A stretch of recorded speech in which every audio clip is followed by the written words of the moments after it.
regardless of what you've gone through. Aleluia. Não importa o que você tenha passado, tenha vivido, Suffering.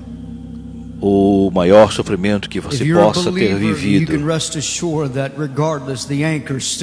Se você crê, não importa o que tenha acontecido, apesar da tormenta, mas a vitória será certa. Estou agradecido por tudo nesse dia. Apesar da tormenta, graças, salmistas, músicos, abram suas Bíblias, por favor. E neste momento, quero que busque comigo o livro de 2 Coríntios. 10th chapter, reading one verse. 2 Coríntios, 2 Corinthians chapter 10, capítulo 10. reading verse 4. Lendo apenas o versículo somente. A carta do apóstolo Paulo à igreja de Coríntios, e Paulo, capítulo 10, versículo 14, porque as armas das nossas milícias não são carnais, mas sim poderosas em Deus para a destruição de fortalezas. Quero usar por tema que eu irei ministrar nesse momento, no dia de hoje, entregando as ataduras. É um ponto muito forte. Eu quero que alguns de vocês que têm ataduras, têm fardos, têm prisões, que há coisas que irão levantando em suas vidas que têm se tornado em ataduras, mas nesse momento poderá ser quebrado. Você poderá converter a sua debilidade em fortaleza. Pai Celestial, vemos a Ti em nome de Jesus. Graças por Tua presença, por Teu Santo Espírito que tem estado nesse lugar de hoje. Pedimos a Tua unção. Guia-nos, unge-nos para ministrarmos a Tua palavra a todos. Todos estão assistindo nesse momento. Pedimos tudo em nome de Jesus. Todos dizem amém, amém. Eu estou tomando esse texto do Novo Testamento. O tema realmente vem de uma história que se encontra no Antigo Testamento, que tem desenhado muitas vezes, que tem sido dito muitas vezes atrás desse púlpito. Eu quero levar-nos uma vez mais, há 3.500 anos atrás. Davi finalmente foi coroado rei sobre toda Israel. Agora, antes de continuar, parece interessante que Davi foi ungido em 3 distintas ocasiões. Foi ungido adolescente por Samuel. Foi ungido como rei de Judá. E 7 anos depois veio a ser rei de toda Israel. Que momento tão especial! Esta foi a decisão de Deus. Foi que Deus escolheu aquele que foi escolhido primeiro, pois conhecemos a história, não vamos entrar em detalhes, mas finalmente, em nome de Deus, mas o nome de Deus está sentado nesse trono, que parece interessante que as primeiras coisas que disse Davi que foi escolhido como rei de Israel, foi que ele buscou derribar uma debilidade que estava no coração de Israel. Essa debilidade era uma chamada Jebus. Essa cidade chamada Jebus tinha uma história bastante interessante, porque Jebus estaria depois se tornando a Jerusalém que conhecemos. Pense você nesse momento, no coração de Israel, coração da terra prometida que Deus havia entregue ao seu povo. uma fortaleza se havia levantado por uma tribo chamada Jebuseus. Jebus was a pre-Israel term for Jerusalem. And it goes all the way back. Esse era o nome de Israel antes de ser chamado Jerusalém. E desde o tempo de Abraão. Quando um homem chamado Melquisedeque foi sacerdote e rei em uma terra chamada Salém, desde que é disso que estamos falando. Porém, rapidamente, pouco tempo depois do futuro, os jebuseus tomaram o controle daquele lugar. Levantaram literalmente uma fortaleza, um assentamento que quase que era impenetrável, uma cidade inexpugnável. E eram cercadas por todos os lados com muros altos. Os inimigos tratavam de atacar-lhes esta cidade, como nós conhecemos pela Bíblia Sagrada História. Não se podia conquistar, porque era uma cidade forte e muito arrogante, preparada militarmente, com seus altos muros. Tinha um conduto, e tinha um aqueduto que chamado Gion, fonte de Gion, que garantia que sempre tinha água fresca a Israel. Uma estrutura fenomenal naquele momento. E aún quando Deus estava pensando a dividir a terra, dando a cada tribo seu povo, essa terra foi entregue à tribo de Judá. E a instrução de Deus foi simples a todos os habitantes dali. Essa terra é sua. Vocês não devem de abandonar. Não devem permitir que seja tomada. Porque foi assim. Por que não podia então eles negociar com eles?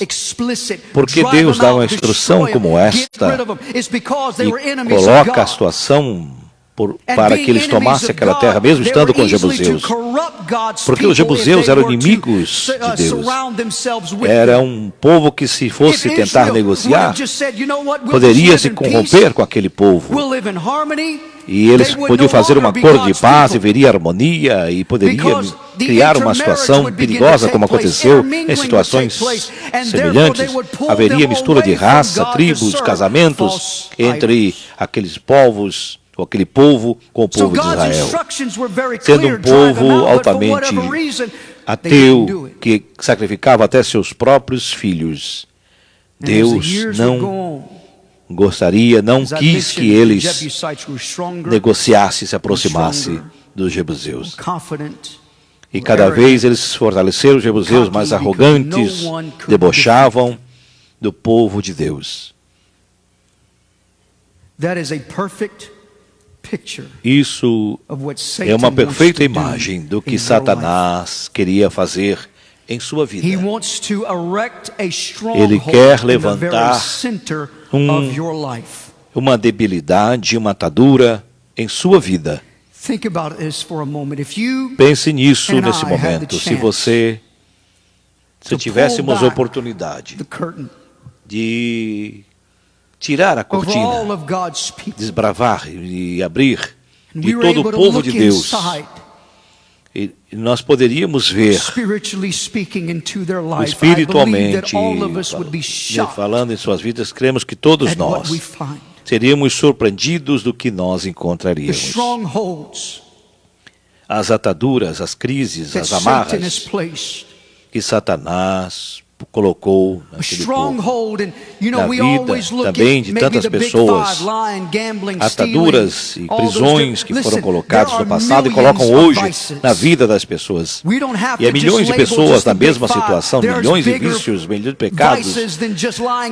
Há vícios maiores, maiores do que roubar e mentir, do que roubar. E muitos seremos surpreendidos até a darmos conta das ataduras, das prisões que têm tocado na vida dos cristãos.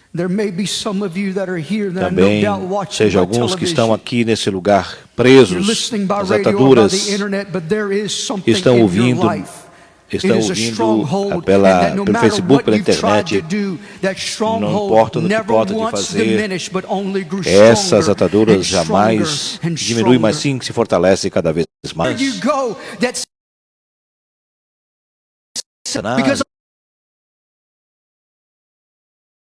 Está armando, quero que pense nisso. Quando Davi buscou derrubar a Deus, alguns jebuseus, nessa cidade, haviam pessoas que haviam namorando. Tu não podes vencê-los,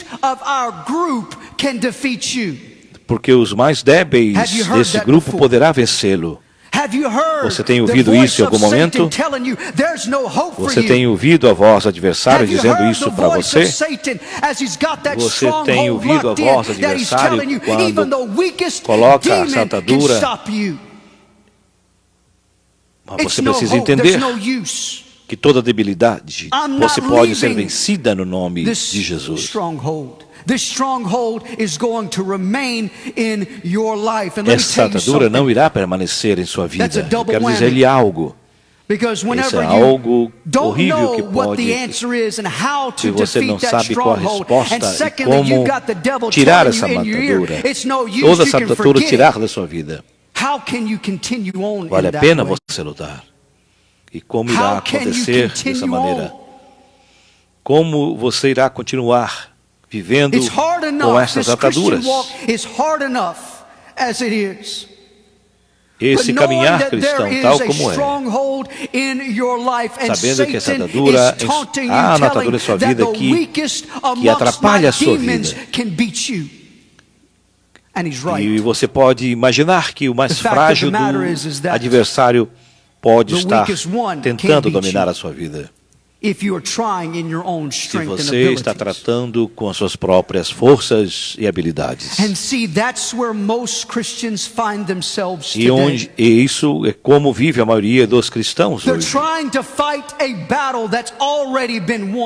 Estão tentando lutar com uma batalha que já foi vencida. E você não entende isso.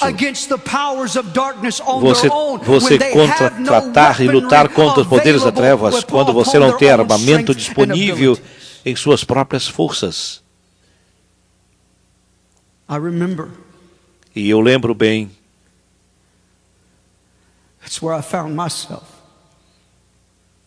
Onde eu me encontrava quando eu tinha meus 20 anos de idade na universidade. Querendo viver para Deus corretamente, Satanás havia posto uma atadura em minha vida, eu não sabia o que fazer. E eu não sabia controlar essa situação.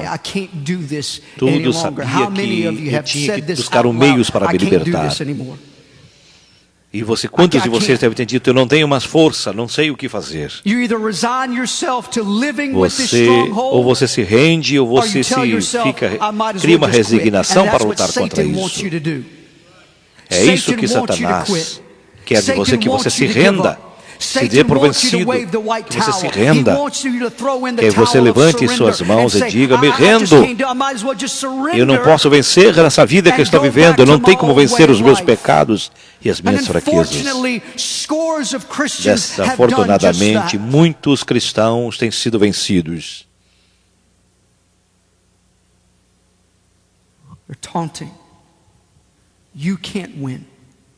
Você está enganando-se a si mesmo. You can't defeat us. Let me tell you a story. E você precisa dizer, isso não pode me derrotar, mas temos que vencer. Quero dizer algo para você. Eu tinha meus 16 anos de idade. Eu estava tentando burlar algumas situações na minha vida. Coisas que eu queria vencer e não conseguia. E eu lembro dos meus tempos de colégio, eu estava lembrando sobre isso. Eu disse à minha esposa, eu tinha 17 anos de idade.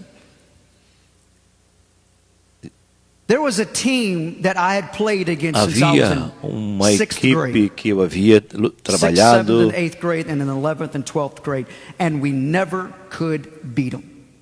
e nós tínhamos uma situação em uma equipe de colégio e a gente não queria vencer. Quando eu estava no intermédio colegial, chamado Bagaios, nós não podíamos ganhar naquele jogo porque tinha uma equipe muito forte de jogo, de esporte.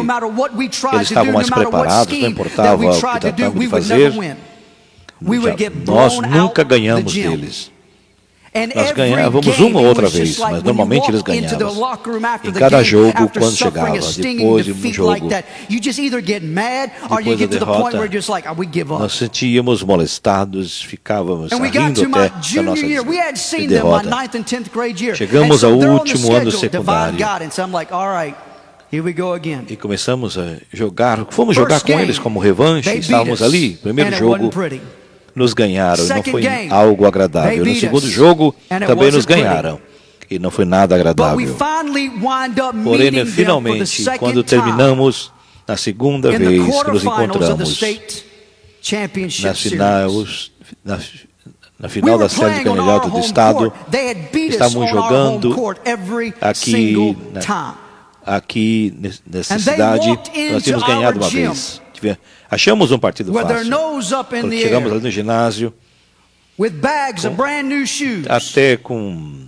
Estávamos até jogando com botinas, com chuteiras novas, material novo. Achávamos fácil, achávamos que ia vencer outra vez. Estávamos enganando-os, porque na verdade eles sempre tinham essa capacidade de nos vencer. Eu tenho sido enganado. Eu tenho o teu número, e eu olhei para ele e disse, eu creio que nessa noite vai ser diferente. Às vezes você tem que pensar, não importa o que tenha acontecido no passado, esse é o passado.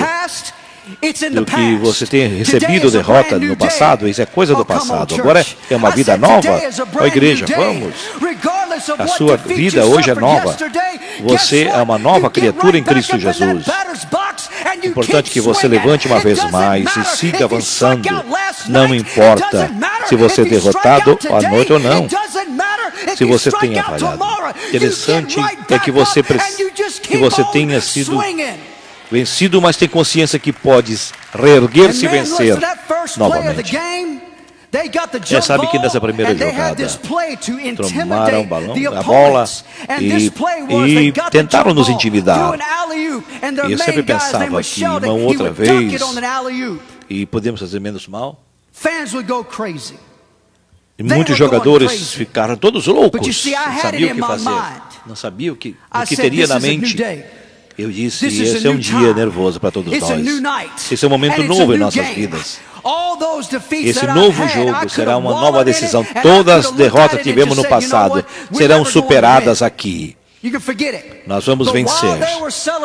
Porém, estamos celebrando isso. Estamos dizendo, vamos jovens, vamos colegas, vamos vencer. E começamos a jogar e a jogar e a jogar. Começamos a adotar uma atitude firme. E nós estávamos percebendo que houve um avanço naquele dia. Agora fomos ao jogo com muita vontade. E cada vez nós incentivávamos. E essa noite é nossa. E quando aquele jogo terminou, vamos. Eu tenho que falar do que aconteceu. Quando terminou o jogo, não importa o que fizeram, o que importa quantas vezes eles ganharam. Quando eu olhei as anotações, os resultados, e a família ficou olhando, e eu olhei que a familiar cristã havia ganho o jogo. Nós jubilamos muito com isso. Quando olhei, nós olhamos, ganhamos por 12 pontos. Estou tratando de usar isso como uma lição para dizer-lhes, não importa o que o diabo possa estar dizendo. Não importa o que está fazendo. Não importa se eles entram com um sapato novo ou não, os seus adversários. Importante é que você tem que usar a sua fé a seu favor. Mas em Deus, você tem mais do que vencedor. Em Deus você tem a vitória. Paulo nos diz em sua palavra que as armas de nossa milícia não são carnais. Sim, está dizendo, escutem, quando você trata de avançar contra as trevas com as suas próprias armas e habilidades, você não terá vitória. Mas quando você usa as armas espirituais, as armas divinas, as armaduras de Deus, você é um candidato a ser um vencedor. E você usa essa sua habilidade, mas orientado por Deus, você tem essas armas a seu favor e a bênção de Deus a seu favor. As milícias, as nossas milícias não são carnais, mas são espirituais. São armas poderosas em Deus. A pior arma que você tem em arsenal é a palavra de Deus que você tem a seu favor. Quando você fala, eu sei que muitas pessoas que ficam chateadas com isso. Aqui está. Quando se fala na palavra, não importa se você está no Pentateuco ou não. Você vai ler sobre a vitória, não importa se está no livro de história. Você lê, se for falar, vai ler sobre a vitória. Não importa como você está lendo, mas você lê sobre a vitória. Não importa se eram profetas maiores ou menores, mas o importante é que nós lemos sobre a vitória. É a igreja. Saiba, igreja, temos que ter essa noção. Quando nós lemos o Evangelho, Jesus nos mostra que Jesus curava, pregava, e incentivava, ministrava, e expulsava demônios, repreendia todo o mal. Isso soa como vitória para todos nós. Quando você lê as epístolas, você tem muita vitória em frente. Quando lemos em Pedro, Santiago, especialmente em Apocalipse, que nós podemos ver em Apocalipse, quando você finalmente chega ao último capítulo, o último verso da Bíblia, sabe o que está escrito lá? Estava escrito que temos vitória, somos mais do que vencedores. Estou aqui para dizer à igreja do Senhor, quando você abre a palavra de Deus, você sabe que é uma palavra viva e cheia de esperança e mais poderosa do que uma espada alguma de 2 gumes. Eu sempre digo, sempre para as pessoas, em lugar de ir ao Facebook, aos 24 dias da semana, procure na palavra de Deus a resposta para o seu problema. Por que não abrir Mateus? Por que não entrar em Marcos? Por que não entrar em Lucas? Por que não permitir que João possa entrar na sua vida pela sua palavra? Você pode falar do que o mundo está vivendo. Quando você a ler do que Cristo tem feito em sua vida, há algo no seu interior que começa a dizer fortemente: Satanás, não tem nada que você possa fazer que irá me impedir. Assim que você tem uma arma disponível, a palavra de Deus Todo-Poderoso. Uma arma que você tem disponível a seu favor. Isto é muito bom. Sabe qual é a segunda arma que você tem? É um nome. Sim. Esse nome. Oh, my God. Oh, meu Deus. Esse nome é o nome que é sobre todos os nomes. Você tem um nome disponível.